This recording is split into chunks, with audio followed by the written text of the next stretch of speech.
There is something deeply unsettling about watching a man stand in the ruins of 3 marriages and calmly charge strangers $200 for advice on how to build one. Not $10, not $20, $200. And he says it with the same confidence he once used to promise forever to 4 different women. When Kody Brown looks into a camera and says he has 90 years of marriage experience and still feels like a fool, it should feel like humility, should sound like regret, should land like a confession. Instead, it feels like the opening line of a sales pitch. Because seconds later, that so-called fool begins explaining how you can avoid the mistakes he never truly admits were his. This is not a story about a successful entrepreneur monetizing a brand. This is something stranger. This is a man whose family publicly fractured on national television through sister wives, deciding that the collapse itself is now his qualification. A man who watched 3 wives walk away. A father who admits he was on the road sending money home instead of being home. A patriarch whose own children describe distance, favoritism, and emotional absence. And yet somehow, people are lining up, requesting personalized cameos, paying real American dollars to hear him explain how to succeed at the very things he visibly lost. That is the hook. That is the phenomenon. That is the part you can't look away from. It didn't start at $200. Climb there. $99 at first. Already bold. Already audacious. Then $149. Still buyers. Still demand. And finally $200. And the requests kept coming. That tells you something, and it's not what he thinks it tells him. He believes the rising price confirms his wisdom. The market, in his mind, has validated his expertise. But markets don't only validate competence. They validate fascination. And nothing fascinates quite like watching confidence operate without self-awareness. Because that's the real spectacle here. It's not the advice. It's the contradiction. In one cameo, he casually reflects on his past, talking about how he used to be on the road constantly, sending money home, trying to provide. He says it like it's proof of sacrifice, like it's evidence of dedication. But if you listen carefully, it sounds like something else entirely. Sounds like absence. It sounds like a man who equated wiring funds with fatherhood, who believed that showing up financially excused not showing up emotionally. He doesn't frame it as neglect. He frames it as effort. And that reframing is the entire blueprint of what he's selling now. Because if you can reinterpret failure as experience, you can sell it. He talks about discipline, fitness, work ethic. He shares stories about being overweight, about eating double cheeseburgers because he was broke, about damaging his body in competitions and spending years correcting it. He describes getting into peak shape for a reality competition filmed overseas, losing weight rapidly, pushing himself hard under cameras and pressure. And then, almost casually, he admits he fell off the wagon immediately after. Bread came back. Sugar came back. The discipline evaporated. The structure disappeared. The old habits returned. That pattern should sound familiar. Intense effort when the spotlight is bright. Collapse when it fades. He presents this story as motivation, as proof that discipline works. Cut sugar, he says. Push yourself. Find something hard and master it. But woven inside the advice is confession. He couldn't maintain it. He didn't sustain it. The progress was temporary. The structure was conditional. And yet he is charging $200 to explain how to build habits he himself cannot hold on to. And still the 5-star reviews roll in. That's when you realize the product isn't discipline. It's performance. Because watching someone speak with unwavering certainty about principles they failed to embody is hypnotic. Scratches something in human psychology. We are drawn to confidence even when evidence contradicts it. We are drawn to spectacle even when it's tragic. And Kody Brown has mastered the art of delivering both simultaneously. Then comes the marriage advice. The part that makes you lean forward. He wishes a husband happy Valentine's Day. Warm tone, gentle voice. And then he says it. 90 years of marriage experience. 90, not 10, not 20. 90 cumulative years across multiple unions. The number is meant to impress. It's meant to signal wisdom, longevity, depth, but mathematics does not equal mastery. If most of those years ended in separation, what exactly are we measuring? Duration or destruction? He admits he still feels like a fool. That's the moment that could have changed everything. That's the moment that could have transformed the narrative into genuine humility. But instead of stopping there, instead of letting the weight of that admission breathe, he pivots. Through the process of life selection, he says, he ended up with the best woman in the world.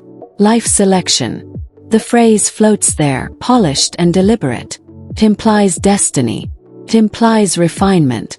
It implies that after sorting through experience, he emerged victorious with the ultimate partner.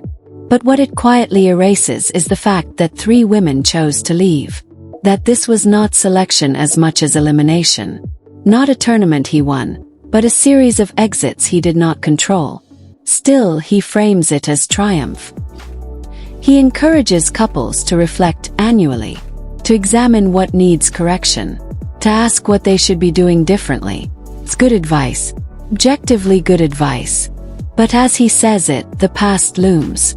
If he had truly practiced that level of reflection, would favoritism have grown so obvious?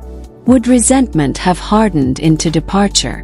Would emotional distance have become permanent? The advice sounds healthy. The history sounds contradictory. That tension is what makes this so compelling. He talks about stepping away when irritated, going to the mirror, taking deep breaths, telling himself that God loves him, resetting before engaging with his wife and children. It's textbook emotional regulation. It's mature. It's thoughtful. It's exactly what experts recommend. And yet the unspoken question lingers. Where was that mirror work before the fractures? Before the years of complaints about neglect? Before wives publicly described feeling invisible? Because here's what becomes undeniable as he continues speaking. He is capable of discipline. He is capable of emotional regulation. He is capable of admiration and daily appreciation. He simply applied it selectively. With his remaining wife, he speaks of constant gratitude. Every day, every moment, he finds something to appreciate, something to cherish, something to admire. Flows naturally, he says. It's effortless. The affection is visible, consistent, vocal, which means the problem was never capacity. It was choice. And that is far more unsettling, because it reveals that the collapse of 3 marriages was not due to inability to love. It was due to unequal distribution of effort, unequal distribution of patience, unequal distribution of grace. He defines a power couple as 2 people who serve each other, who prioritize each other, who aim to make each other's lives better. Again, beautiful sentiment. But service implies mutuality. Service implies fairness. Service implies consistency across commitments made. When service is lavished on one and rationed to others, it ceases to be virtue and becomes preference disguised as principle. Because the more you listen to him speak, the less this feels like simple overconfidence and the more it feels like a man narrating a version of reality that protects him from ever fully confronting it. And that is what makes the cameo phenomenon so addictive. It's not just that he's giving advice. It's that he's giving it with the calm certainty of someone who has rewritten the ending in his own mind. He says he believes in reflection. Annual reflection. Anniversary reflection. Sit down, he advises, and ask the hard questions. What am I doing that I shouldn't be doing? What should I be doing that I'm not doing? It's the kind of framework that marriage counselors charge serious money to teach. It's structured. It's logical. It's mature. And for a brief second, you almost forget who is speaking. But then memory creeps back in. Because if those questions were truly asked year after year, how did resentment build for decades? How did one wife repeatedly say she felt invisible? How did another say she was emotionally alone while still married? How did another slowly detach until she walked away for good? Reflection is only powerful when it leads to change. If the answers to those questions were ever uncomfortable, did he accept them? Or did he adjust the narrative instead? That's the pattern that keeps surfacing. Adjustment of narrative instead of adjustment of behavior. He speaks about serving your spouse, about being intentional, about making them feel valued every day. And when he talks about his current marriage, there's warmth in his voice. He describes admiration like it's automatic. He describes appreciation like it's effortless. Every day, every moment. He says he finds something about her to cherish. And here is where the suspense tightens. Because if that capacity always existed, if that level of attentiveness was always available, then why wasn't it distributed equally? Why did 3 marriages end in silence, distance, and disconnection while one receives constant praise and emotional investment? It forces a conclusion that is far more uncomfortable than incompetence. It wasn't that he didn't know how. It was that he didn't choose to. And that distinction changes everything. There is a subtle power in hearing someone accidentally expose the truth while attempting to present wisdom. When he explains how he regulates his emotions before engaging with his wife, stepping away, breathing, reminding himself he is loved, it sounds healthy, sounds evolved. But it also highlights something unspoken. Emotional regulation is not instinctive. It's intentional. It's practiced. It's effortful. Which means at some point, he decided this relationship deserved that effort. The others didn't get it. That's not failure of skill. That's selective investment. And suddenly the cameo videos feel less like motivational speeches and more like character studies. Each sentence is layered. On the surface, it's advice. Beneath it, it's confession. Beneath that, it's justification. He talks about faith, keeping God in the marriage, making each other the most important person in the world, sacred language, spiritual framing. But here's the tension. When vows are broken repeatedly, when covenants dissolve one by one, invoking faith doesn't automatically repair credibility. Faith requires consistency. Faith requires honoring commitments equally. Otherwise, it becomes aesthetic, words that sound holy without being evenly applied. And still, customers are paying. That's what makes this so psychologically fascinating. The 5-star ratings, the glowing reviews, thoughtful, heartfelt, great advice. It suggests that for some viewers, the contradiction doesn't disqualify him. It enhances him. Because there is something compelling about a man who has experienced visible failure and refuses to shrink from the spotlight. Failure plus confidence equals spectacle, and spectacle sells. But here's where it becomes even more layered. He isn't hiding the mistakes. He openly discusses falling off the fitness wagon. He openly admits he feels foolish about marriage. He openly acknowledges he used to be absent on the road, sending money instead of presents. These are not secrets. These are admissions. Yet the admissions never fully transform into accountability. There is always a soft landing, reframe, pivot. He doesn't say, "I failed because I favored one wife over the others." He says he learned. He doesn't say, "I neglected relationships." He says he was trying to provide. The language softens the edges of responsibility, turns concrete actions into abstract experiences. That subtle shift is powerful, because if you can shift the story from "I hurt people" to "I gained experience," you can keep your authority intact. And authority is the currency being traded here. $200 per video. Imagine that for a moment. Someone out there, perhaps newly married, perhaps struggling, perhaps searching for guidance, opens their wallet and thinks, "This is worth it." They believe 90 cumulative years of marriage equals insight. They hear the word experience and assume it means expertise. They mistake endurance for mastery. And maybe that says something about us too. We live in a culture that equates visibility with authority. If you've been on television long enough, if your life has been documented publicly, you must know something, even if what you know is what not to do.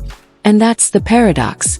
He might actually have valuable lessons buried under the performance. But instead of presenting them as cautionary tales, he presents them as credentials. Instead of saying, "Here's exactly how I destroyed 3 marriages so you don't repeat it," he says, "Here's how to succeed." The difference is subtle, But it's everything. Because cautionary tales require vulnerability. They require saying, I was wrong. Not, I learned. Not, I evolved. Not, life selected. But wrong. Directly. Clearly. Without poetic framing. And that word rarely appears. Then there's the economics of it all. The rising price. The steady demand. Sends him a message. You are still relevant. You are still valuable. You are still worth paying for.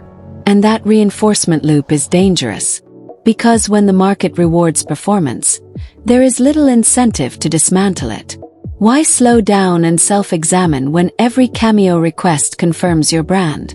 Why deeply unpack favoritism when 5-star reviews say you're inspiring? Why question your authority when customers keep validating it with their wallets?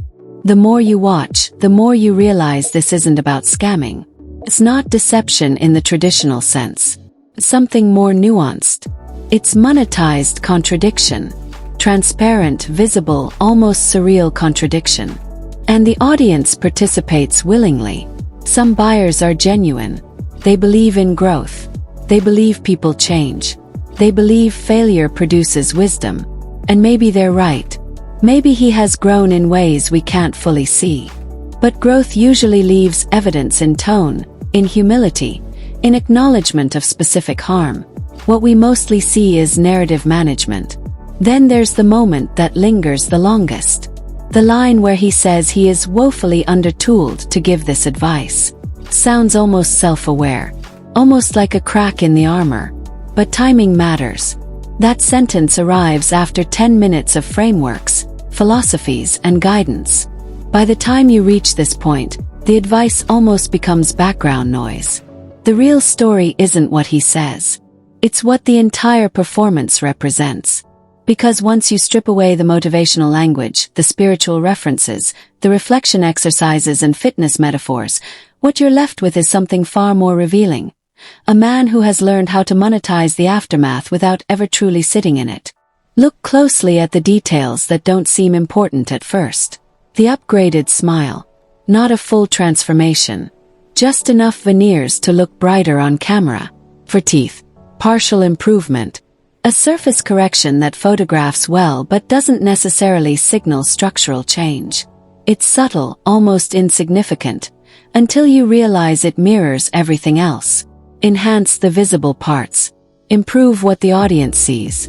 Leave the deeper foundations untouched. That pattern has followed him for years.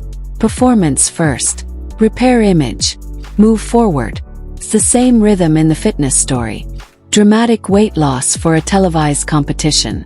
Immediate regression afterward. The same rhythm in marriage. Grand declarations of unity. Years of imbalance beneath them.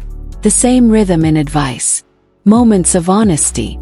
Swift pivot back to authority. You start to wonder whether he even sees the cycle. Or if the cycle has become so familiar it feels normal. Because here's what makes the cameo phenomenon more than just ironic entertainment. It reveals how easy it is to package chaos as charisma. When someone speaks confidently enough, when they string together the right phrases, service, reflection, faith, discipline, we want to believe them. We want to believe that lived experience equals lived wisdom. We want redemption arcs. We crave them. And he offers the outline of one. But outlines aren't the same as transformation. In one breath, he admits he was gone too much. On the road. Sending money instead of presents. In the next breath, he discusses work-life balance like he's a case study in managing it. The contradiction is breathtaking. Not because he's lying. He's not. He tells the truth about being absent. But he frames it as a necessary sacrifice rather than a damaging choice. That subtle distinction matters. Because when absence is framed as provision, the emotional cost gets minimized. When favoritism is framed as destiny, the imbalance gets softened. When collapse is framed as learning, accountability gets diluted. And that's the thread running through every cameo. Dilution. The hard edges of reality get rounded off just enough to keep the narrative intact. He says he believes in making your spouse the most important person in the world. Sounds romantic, noble, powerful. But history complicates it. Because making one spouse the center while others orbit on the outskirts is not the same as balance. It's concentration. Its focus narrowed so tightly that everything else fades. And that narrowing is what dismantled the larger family structure. The children felt it. The wives felt it. Viewers saw it. It wasn't subtle. It wasn't hidden. It unfolded slowly but visibly. Yet in these cameos, the past feels distant, almost abstract. Reduced to experience. Experience is such a convenient word. It suggests growth without specifying pain. It implies evolution without listing casualties. Sounds neutral. But there's nothing neutral about estrangement. There's nothing neutral about watching children pull away publicly. There's nothing neutral about three women reaching the same conclusion independently. And still, he speaks as if the outcome was part of a grand filtration process that led him to the best woman in the world. That phrase lingers longer than it should. Because embedded inside it is comparison. Not just affection but elevation. And elevation of one inevitably means demotion of others. May not be intentional. May not even be conscious.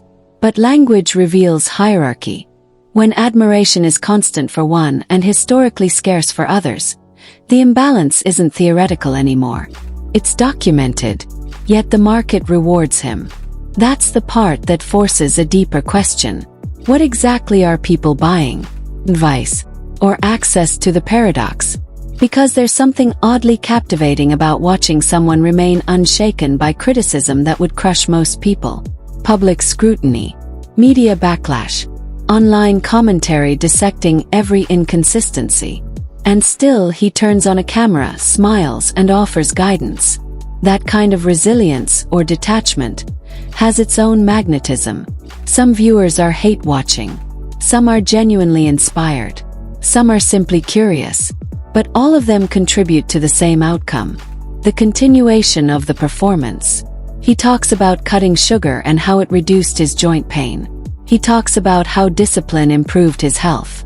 Then he casually mentions falling off the wagon again. It's almost comedic in its predictability. Effort, progress, regression, repeat. And the metaphor becomes impossible to ignore. Short-term correction, long-term inconsistency. That pattern is visible across domains. Marriage, fitness, parenting, finances. And speaking of finances, the cameo price tells its own story. $200 per video. Multiply that by volume. It's not insignificant. It's not survival money. It's performance money. Money earned by narrating lessons that weren't fully integrated. And perhaps that's the most fascinating element of all. He doesn't appear ashamed. There's no visible hesitation when discussing his past. No discomfort in stepping into the mentor role. It's as if the collapse was simply another chapter, not a reckoning. That lack of visible shame is either extraordinary emotional resilience or extraordinary narrative insulation. Because most people, after losing 3 marriages publicly, would tread lightly. They would speak cautiously. They would position themselves as students, not teachers. But here he stands, not arrogantly, not aggressively, but confidently. And confidence is persuasive, even when it's unsupported. Especially when it's unsupported. We are wired to respond to certainty, to follow it, to trust it. And when someone delivers advice with steady cadence and practiced tone, it can override the logical part of our brain that whispers, wait. How does someone lose 3 marriages and become an authority on keeping one? How does someone admit absentee fatherhood and pivot to work-life balance? How does someone fall off every wagon and then sell discipline? But those questions require slowing down. And the cameo format doesn't encourage slowing down. Quick, personalized, direct, feels intimate, and intimacy creates trust. Even when the foundation of that trust is shaky. Then there's the subtle brilliance of admitting imperfection at the end. I'm undertooled. That phrase works like armor. It disarms critics before they strike. It acknowledges weakness without relinquishing authority. It says, I'm flawed, But not I'm unqualified. It walks the tightrope perfectly. And so the cycle sustains itself. Requests come in. Videos go out. Reviews glow. The narrative continues. Meanwhile, the deeper question lingers beneath everything. Has he truly changed? Or has he simply refined the way he tells the story? Because change leaves evidence. It leaves patterns of consistency. It leaves humility that doesn't need to advertise itself. It leaves acknowledgement of specific harm, not abstract lessons. In these videos, we see acknowledgement of struggle, but we rarely see ownership of imbalance. By now the pattern is impossible to ignore, and yet that's what makes it so compelling. It is happening in plain sight, and still it feels surreal. A man whose family fractured under the weight of imbalance now sits comfortably in front of a camera, offering carefully worded reflections about love, discipline, faith, and commitment, as if the past were a workshop rather than a warning. The strangest part isn't that he does it. It's that the world allows it, encourages it, funds it. Because every time someone clicks request, every time $200 changes hands, it reinforces a very specific message. Your story works. Keep telling it this way. There's a quiet tragedy in that reinforcement loop. Not dramatic, not explosive, just slow and subtle. Because if the market rewards the performance, there is no pressure to dismantle it. Why step into uncomfortable accountability when the narrative version of events pays better? Why slow down and examine favoritism when 5-star reviews describe you as thoughtful and inspiring? The cameos aren't just videos. They are insulation. Insulation from criticism. Insulation from silence. Insulation from having to sit too long with the reality that 3 marriages didn't simply end. They eroded. And erosion doesn't happen overnight. It happens through small, repeated patterns. Through moments of preference. Through emotional withdrawal. Through deciding, consciously or unconsciously, where your effort will go and where it won't. And that is what lingers long after the motivational language fades. Effort distribution. Because when he speaks about admiration flowing naturally every day, every moment, it confirms something powerful. Consistency was always possible. Devotion was always possible. Emotional regulation was always possible. It simply wasn't evenly applied. That realization reframes everything. It means the collapse wasn't inevitable. It wasn't mysterious. It wasn't fate. It was gradual, directional energy, focused intensely in one place while other spaces dimmed. And when energy concentrates that way, imbalance is not a surprise. It's an outcome. But imbalance rarely makes for a heroic narrative. So instead we get experience, growth, lessons learned, reflection frameworks, faith-centered language. All valid concepts on their own. All diluted when disconnected from full ownership. There is a haunting line buried in everything he says. 90 years of marriage experience and still feeling like a fool. That could have been the turning point. That could have been the sentence that reshaped the entire tone. Imagine if the cameo stopped there. If he said, I tried for decades and failed in ways I didn't fully understand until it was too late. Imagine if he unpacked that, slowly, specifically, without pivoting into advice. That would have been uncomfortable. That would have been real. But reality doesn't monetize as smoothly as inspiration. And so the performance continues. Not maliciously. Not with villainous intent. That's what makes it even more unsettling. He doesn't appear to be scheming. He appears convinced. Convinced that surviving the wreckage qualifies him to teach navigation. Convinced that endurance equals expertise. Convinced that if something lasted a long time, it must have meant something profound. But duration without equality isn't mastery. Longevity without balance isn't wisdom. And confidence without deep self-examination is simply repetition delivered with polish. There's also something deeply revealing about the way he frames faith.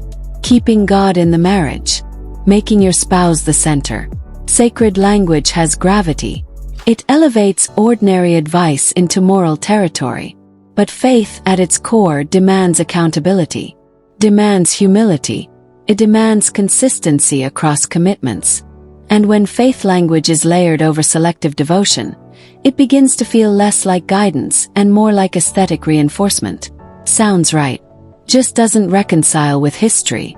And yet, perhaps that is the most human part of this entire phenomenon.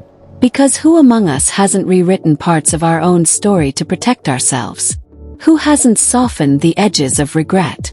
Who hasn't reframed mistakes as stepping stones to avoid sitting too long with the damage? The difference is scale. Most people rewrite privately. He rewrites publicly and charges admission. That's the spectacle. It's not that he failed. Failure is human. It's that the failure has become content. That the lessons are packaged before they are fully absorbed. That the redemption arc is narrated before the transformation is complete. And the audience plays its role. Some viewers are genuinely hopeful. They believe people evolve. They want to see growth. They want to believe someone can lose nearly everything relationally and still extract meaningful insight. Others are fascinated by the contradiction itself. Watching someone stand in the evidence of collapse and speak as if the blueprint is clear is mesmerizing.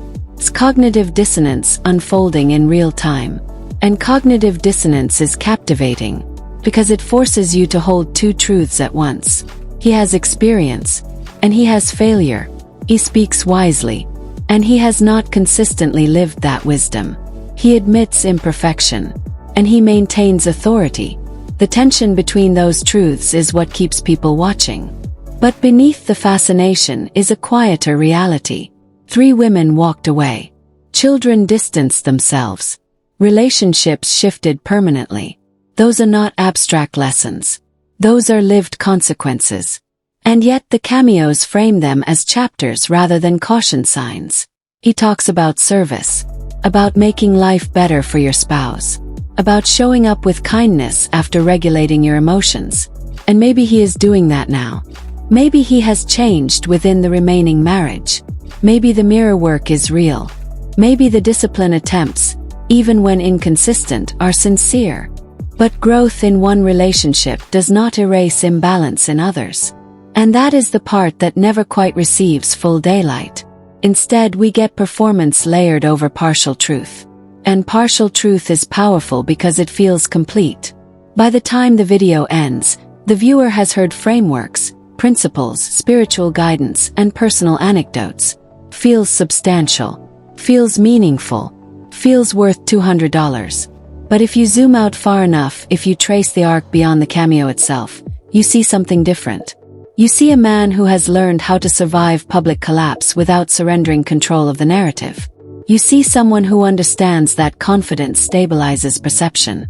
You see how easily image can outrun substance when the delivery is strong enough. And maybe that is the real lesson buried beneath everything. Not about marriage. Not about fitness. Not about faith. But about branding. About how modern culture rewards those who keep speaking regardless of outcome. About how visibility can substitute for verification.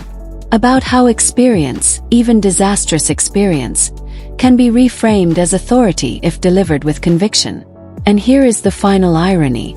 The one sentence that might actually hold wisdom is the one he almost rushes past. Feeling like a fool after 90 years of trying. That admission, stripped of performance, is the most honest thing in the entire exchange. Because